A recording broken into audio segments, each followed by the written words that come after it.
Alright, so I know this video ain't gonna be widely accepted, but being quite honest with you, I really don't care, because when it comes to standing on principles and morals and certain standards, we as people as a whole, we need to be able to stand on our square when it comes to that.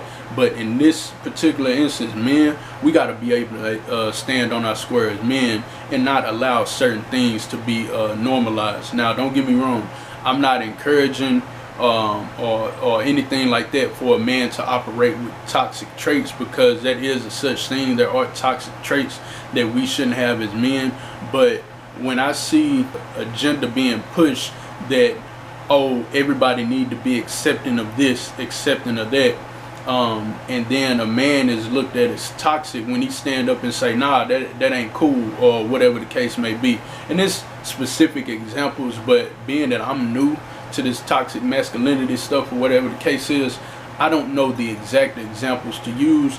But we understand that, especially if you were raised around the older generation, and that's where I see the rift is coming. It's the newer generation that's more accepting of stuff, and then it's pushed to them. And then if we as men come in and say something, or anybody says something, then they're seen as toxic, because this ain't stuff that we had to deal with when, you know, from the older generation, when you got that older type of, you know, mentality about you that, nah man, that stuff didn't fly back in the day, it's not gonna fly today type stuff.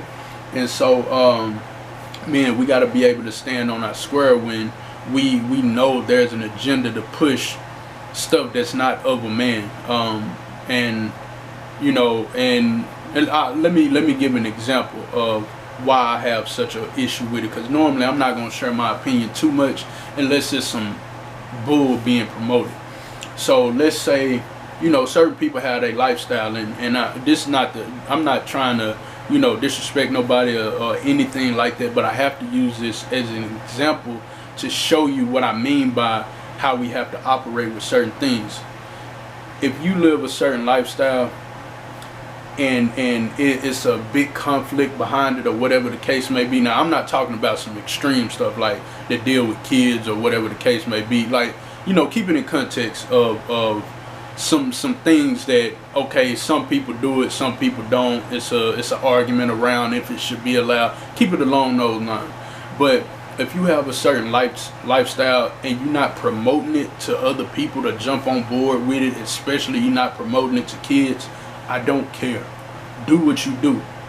But as soon as you start promoting it, that's when people like me, and to the people watching this, I'm probably nothing to you, but I'm more so saying that it's people that think like that, that when you start promoting dumb stuff or promoting things that go against, you know, certain principles, you're gonna have more people that's gonna stand up and like, all right, hey, I be chilling, you know, on the regular and don't voice my opinion of what people doing, but oh, y'all trying to get other people to jump on board with this. Like, nah, we can't go for that in our community, because our community is already attacked by so many different angles, and we continuously invite certain stuff in that's toxic to our community.